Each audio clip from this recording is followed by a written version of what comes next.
तो शुरू करते हैं एक नए अध्याय को झनक की जिंदगी के साथ, क्योंकि झनक ने भी एक नया अध्याय शुरू कर दिया और इस अध्याय को मैंने नाम दिया है प्यार का पंचनामा। और ये नाम क्यों दिया है और कैसे झनक का नया सफर शुरू हो रहा है ये मैं आज आपको इसी वीडियो में बताऊंगा। लेकिन उसके पहले आपको एक और चीज भी जानना जरूरी है कि झनक ने बहुत ही बड़ी बेवकूफ़ी की है।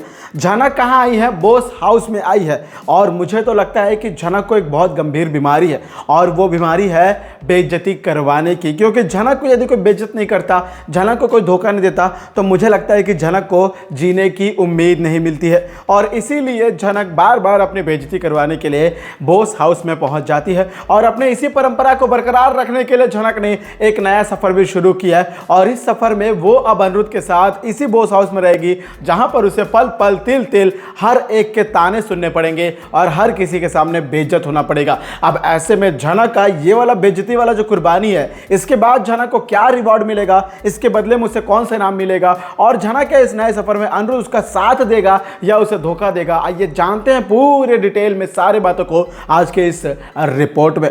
नमस्कार दोस्तों, आप सभी का स्वागत है आपका अपने चैनल टाइम्स ऑफ मीडिया में, जहां पर मैं आपका अपना होस्ट वेणु कुमार आपके अपने पसंदीदा शो झनक से जुड़े एक और बड़े अपडेट को लेकर आप सभी के सामने हाजिर हूं। जहां पर सोचने वाली बात है कि भाई झनक को इतना सब कुछ पता है कि उसके साथ क्या क्या हुआ आज तक, लेकिन फिर भी झनक के अंदर इतनी हिम्मत कहां से आती है ये खुद झनक जानती होगी और दूसरे भगवान जानते होंगे। लेकिन हमें क्या ही फर्क करना है, क्या ही फर्क पड़ता है झनक के इन फैसलों से। लेकिन फर्क किसको पड़ता है? फर्क पड़ता है झनक के ऑडियंस को, यानी हमें। अभी आप लोग बोल रहे हो कि मैंने क्या बोला, हमें क्या फर्क पड़ता है? देखो भाई, हमें क्या फर्क पड़ता है, इससे झनक को कोई फर्क नहीं पड़ रहा है, लेकिन झनक के साथ जो हो रहा है ना, उससे हमें फर्क पड़ रहा है। ये चीजें उन्हें पता नहीं चल रही है, इसीलिए तो ये मेकर्स लोग हमारे इमोशन के साथ खेल रहे हैं। जब से सीरियल शुरू हुआ है, झनक और अनिरुद्ध की शादी हुई है, फिर अलग हुए हैं, फिर शादी, फिर अलग, फिर आसपास आते हैं, फिर अलग होते हैं, फिर एक दूसरे के साथ रहते हैं, फिर बॉस हाउस में मिलते हैं, सारी चीज़ें घटित हो रही है। लेकिन झनक और अनिरुद्ध कभी एक दूसरे के साथ रहते नहीं हैं, यही तो सबसे बड़ा मसला है। और इसी मसले का हल निकालने के लिए मेकर्स को हम इस वीडियो के माध्यम से ये संदेश देना चाहते हैं कि प्लीज़ आप लोग झनक और अनिरुद्ध को एक साथ दिखाएं, वरना सारे फैंस और व्यूवर्स पूरी तरीके से अलग हो जाएंगे। या फिर यूँ कहें कि मैं एक अलग सा एक और कैंपेन चलाता हूं, जहां पे मैं बोलूंगा कि झनक के फैंस को, झनक के मेकर्स तक जो वीडियो पहुंचाएंगे हम, उसमें हम ये बातें करेंगे कि झनक और अनिरुद्ध को अब एक साथ दिखाना होगा हमें स्क्रीन पे, और वरना हम सारे व्यूवर्स लोग ये शो देखना बंद कर देंगे। मुझे तो लगता है ऐसा कुछ करना ही पड़ेगा। लेकिन फिलहाल मुद्दे की तरफ बात करें दोस्तों, प्यार का पंचनामा जो मैंने शब्द दिया ना, इसमें प्यार के 5 लोग आते हैं। क्योंकि अब आप सोच रहे होंगे कि झनक की जिंदगी में तो सिर्फ 2 ही लोग हैं, एक तो है भाई उसका आदित्य कपूर जो उसका दोस्त है, और उसके सर जी अनिरुद्ध सर। लेकिन ये जो प्यार का पंचनामा मतलब एक तरीके से रजिस्ट्री होता है, लेकिन मैं यहाँ पे प्यार के पंचनामा को सरकाज़म के साथ झनक की जिंदगी से जोड़कर मैंने ये नाम दिया है। क्योंकि दोस्तों क्यों दिया है? क्योंकि देखो दोस्तों, झनक की जिंदगी में क्या अहमियत रखती है?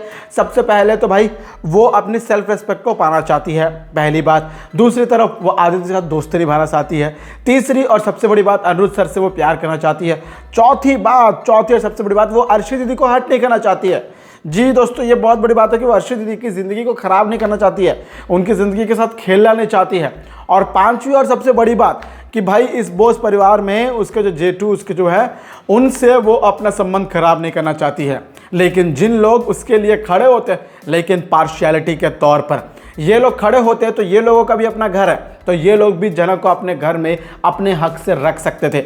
या फिर यूँ कहें कि इन्होंने अप्पू दीदी की शादी के लिए रखा, लेकिन उसके बाद यदि इन्होंने लगा कि झनक प्रेग्नेंट है तो झनक को वापस देना ही नहीं जाना था, जाने देना ही नहीं जाना था, बल्कि इनको झनक को अपने पास रखना था।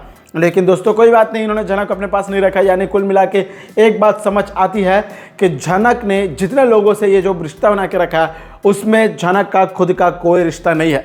झनक सिर्फ काम करती है, लोगों के पास आती है, सेवा करती है, अपनी बेइज्जती करवाती है, फिर वापस चले जाती है। यानी कुल मिला के ये कहना गलत नहीं होगा कि झनक, तुम्हें जब पता है कि तुम्हारी ज़िंदगी के पूरी तरीके से वाट लगी पड़ी है, तो फिर तुम इस मोड़ पे आके फिर से अनिरुद्ध का साथ दे रही हो, अनिरुद्ध की सेवा कर रही हो, प्यार कर रही हो, सब चीज़ कर रही हो। लेकिन फिर अर्शी आएगी और फिर अर्शी आके तुम्हें झटका मारकर धक्के मारकर निकाल देगी और अनिरुद्ध के खिलाफ लीगल एक्शन लेगी, और तब तुम फिर से बोलोगी कि मैं तो इनकी शादी को खराब नहीं करना चाहती हूँ, इनके बीच में नहीं पड़ना चाहती हूँ। फिर परिवार वाले ताने सुनाएंगे, कोई बोलेगा कि चुपके से निकल जाओ वगैरह वगैरह, तो फिर से वही कहानी देखने को मिलेगी यानी हमें। इसीलिए as a fans, as a viewers होने के नाते हमारा ये हक बनता है कि हम झनक और अनिरुद्ध को एक साथ देखें, और इनको एक साथ देखना है तो मेकर्स से आपसे गुजारिश है कि आप लोग इन दोनों को एक साथ दिखाएं। ये नहीं कि हमेशा झनक और अनिरुद्ध का महामिलन होता है और उसके बीच में कोई और तीसरा पर्सन आता है, ये नहीं चलने वाला। यानी कुल मिला के एक बात सीधी और साफ यह है कि भाई झनक और अनिरुद्ध को एक साथ दिखाने के लिए भले ही आपको आदित्य की कुर्बानी देनी पड़े या बोस परिवार में से किसी की कुर्बानी देनी पड़े, चलेगा, लेकिन फिलहाल आप लोग एक काम करिए, झनक और अनिरुद्ध को एक साथ दिखाइए। यानी कुल मिला के एक और बहुत बड़ी रिपोर्ट ये भी आ रही है कि भाई अब झनक और अनिरुद्ध की ज़िंदगी में झनक के साथ हादसा होने वाला है, जहाँ पर अनिरुद्ध के साथ हादसा हुआ है ये बोल के तेजस जो है वो झनक को अपने पास लेकर जाएगा, तेजस को अपने पास भी लेकर जाएगा और तेजस और झनक दोनों के बीच में कुछ कुछ बातें होंगी, लेकिन इन सब के पहले तेजस झनक को बेहोश कर देगा।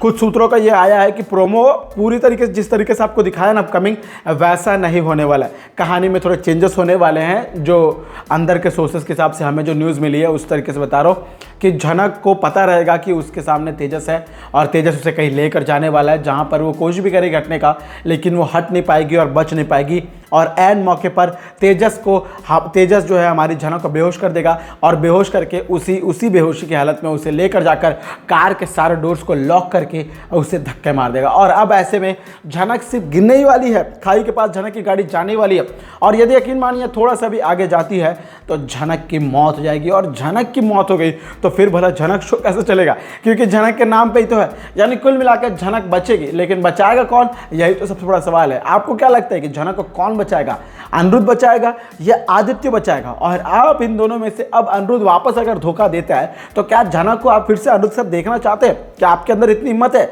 झनक के अंदर तो इतनी हिम्मत है। यही मेरा सबसे बड़ा सवाल है कि मेकर्स आप लोग फिर से कहानी को गोल गोल क्यों घुमा रहे? भाई इन दोनों की शादी करवाने का ट्रैक वगैरह कुछ तो दिखा सकते ना, ऐसा तो कुछ कर सकते हैं, लेकिन ये लोग ऐसा कर ही नहीं रहे। फिर से वही कहानी, फिर से वही रिपीटेड, वही तेजस, फिर अर्शी सृष्टि वगैरह वगैरह दुनिया भर की बातें। यानी कुल मिला के एक बार फिर से कहानी बोरिंग हो सकती है, ऐसा हमारा मानना है। ऐसे इस बारे में आपकी क्या ओपिनियन है, कमेंट के जरिए ज़रूर बताइएगा। और हाँ दोस्तों, वीडियो को लेकर कोई भी प्रतिक्रिया हो तो वीडियो को लेकर ज़रूर बताइएगा। और आपके मन में सीरियल को लेकर, शो के ऑनगोइंग ट्रैक को लेकर कुछ जाओ तो ज़रूर बताइएगा। मैं आपका अपना होस्ट वेणु कुमार जल्दी आपके अपने पसंदीदा शो यानी झनक से जुड़े एक और बड़े अपडेट के साथ जल्दी आप सभी के सामने होऊंगा हाजिर। तब तक दोस्तों आप सभी को टाटा, गुड बाय, जय हिंद, जय भारत। और देखते रहे झनक को स्टार प्लस पर और any time Disney plus Hotstar पर। और दोस्तों पाते रहे इसके सारे अपडेट्स को आपके अपने द नंबर 1 ओनली आपके चैनल भाई टाइम्स ऑफ मीडिया पर। बाय बाय, टेक केयर, ध्यान रखें अपना।